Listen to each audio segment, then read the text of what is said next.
उत्तराखंड के ऋषिकेश की आईडीबीएल कॉलोनी खाली कराने का मामला लगातार गर्माता जा रहा है। यहाँ करीब 20 दिनों से स्थानीय लोग धरने पर बैठे हैं। क्या बुजुर्ग, क्या महिला और क्या बच्चे, सभी के मन में घर से बेघर होने का खौफ इन तस्वीरों में साफ तौर से देखा जा सकता है। अपनी मेहनत की कमाई को इस तरह से बिखरता हुआ देखते हुए लोग सड़कों पर इस बारिश के मौसम में शासन और प्रशासन के खिलाफ धरना प्रदर्शन करने को मजबूर हो गए हैं। इस विरोध प्रदर्शन का हिस्सा उत्तराखंड के पूर्व मुख्यमंत्री और कांग्रेस के नेता हरीश रावत भी बने। हालांकि वे इस वीडियो में खामोश ही नजर आ रहे हैं, लेकिन कहीं ना कहीं वो शासन और प्रशासन के इस फैसले से नाराज दिख रहे हैं। वीडियो में आप सुन सकते हैं कि स्थानीय लोग कह रहे हैं कि किस आदेश के जरिए प्रशासन आईडीबीएल में आवास खाली कराने और ध्वस्त कराने की कार्रवाई कर रहा है। प्रशासन उन्हें लिखकर क्यों नहीं दे रहा है? आखिर वो कहां जाएं? आप सबको मालूम है, आज हमें यहाँ पे धरने पर बैठे हुए 20वां दिन है और हम लोग भी मजबूती के साथ यहाँ धरने पर बैठे हुए हैं। लेकिन जो हम पे उतर आया है वो यहाँ पर आकर हम लोगों को डरा रहा है, धमका रहा है और हमारे घर जबरन खाली करवा रहा है। और एक बिल्डिंग पर उसने जेसीबी भी चलवा दी और कोई सुनवाई नहीं हो रही है। जबकि हम बार बार मांग कर रहे हैं, यहाँ पर रहने वाले कोई अवैध पाकिस्तानी या बांग्लादेशी नहीं है। हम लोग भारत के ही वासी हैं, यहीं का हमारा जन्म है। यह चीज हम उनको बार बार बता रहे हैं, लेकिन उनकी समझ में नहीं आ रहा है। हम बोल रहे हैं आप हमें ऑर्डर दिखाइए, कोई ऐसा आदेश दिखाइए कोर्ट का कि जिसपे ये लिखा हुआ है कि आप लोगों को घर से बेघर करना है। वो नहीं दिखा पा रहे हैं, ना तो तहसीलदार दिखा पा रहा है, ना एसडीएम दिखा पा रहा है, ना डीएम दिखा पा रही है। आपने कहा कि ये समाधान नहीं है, ये रास्ता है। रास्ता कितना लंबा होगा? अभी आप मुख्यमंत्री रहे, सारी चीज़ें जानते हैं, इसके बाद कॉम्प्लिकेटेड क्या है? एक मकड़ जाल बन गया है ये। देखिए, मैंने इसीलिए माननीय मुख्यमंत्री जी से बात की। मैंने उनसे कहा कि एक मानवीय समस्या है, आप ही के नागरिक हैं, आप ही के लोग हैं, इसका समाधान आप ही को निकालना है और आप जो समाधान निकालेंगे इनके साथ बिल बैठ करके वो समाधान का सब लोग आदर करेंगे। लेकिन मैंने ये साफ कहा कि इनको उजाड़ना जो है कोई समाधान नहीं। राव जी, आपने एक चीज़ और भी बात मैं अभी कल परसों मैंने श्री प्रेमचंद अग्रवाल जी से भी बात की थी। अभी मैं कोशिश कर रहा हूँ कि यहाँ के माननीय सांसद रमेश चंद्र पोखरियाल जी से भी मेरी बात हो। अच्छा, नाम धर्ममित्र है, आयु 82 साल है और ये इस समय जो इस कॉलोनी में जो समस्या चल रही है ये है क्वार्टरों की समस्या।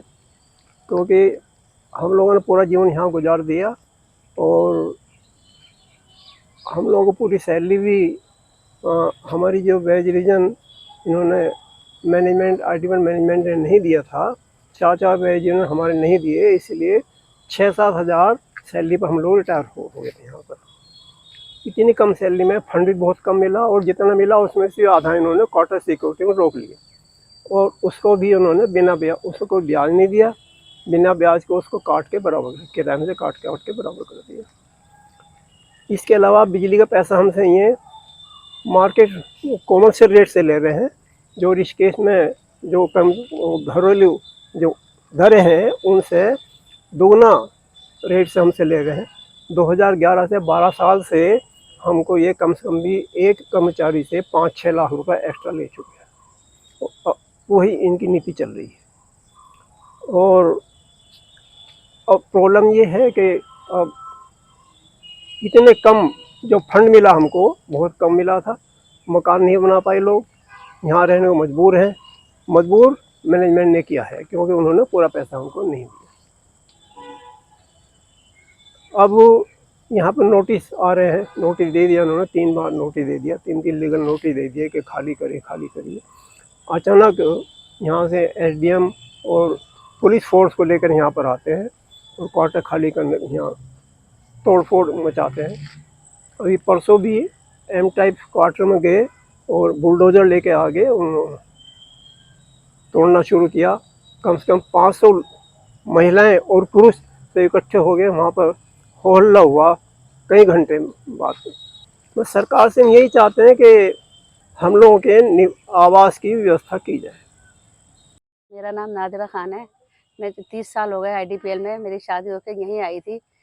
मेरे पति जो थे आईडीपीएल में काम करते थे, लेकिन दुर्भाग्यवश 42 इयर्स में उनकी मृत्यु हो गई। उन्हें ब्लड कैंसर था। उसके बाद में आईडीपीएल में ये कोई प्रावधान ही नहीं था कि पत्नी को वो मिले जॉब। मैंने प्राइवेट जॉब करके अपने 2 बच्चों को बड़ी मुश्किल से पाला। अब स्थिति ये है, जब से हम लोग सब रह रहे थे 2 साल से कंटिन्यू नोटिस आ रहे हैं कि आप खाली करो। उसमें भी लगता था कि चलो लोग यही कहते रहे कि नहीं नोटिस ही आ रहा है, अभी 2024 के इलेक्शन के तक कुछ नहीं होगा, उसके बाद ही कोई गवर्नमेंट देगी। हमारे प्रधानमंत्री जी का नारा भी यही है कि सबको घर मिलेगा, सबका विकास होगा। लेकिन इस बात में भी हम लोग बड़े संतुष्ट थे कि प्रधानमंत्री जी हमारे सब बीजेपी सरकार है, जिसका हम बहुत आदरणीय धन्यवाद करते हैं कि वो चलो सबको घर देगी, विकास हो रहा है भारत का। लेकिन अचानक से यहाँ पे 15 दिन से इतनी स्थिति खराब हो रही है कि समझ में नहीं आता, खाना पीना कुछ नहीं अच्छा लग रहा है। अचानक से पता चलता है कि रोज़ यहाँ पे डीएम और सीएम आ जाते हैं, मतलब अपने वो करने के लिए, एसडीएम वगैरह तोड़ फोड़। कल यहाँ पे आ गए थे जीएम की कोठी पे।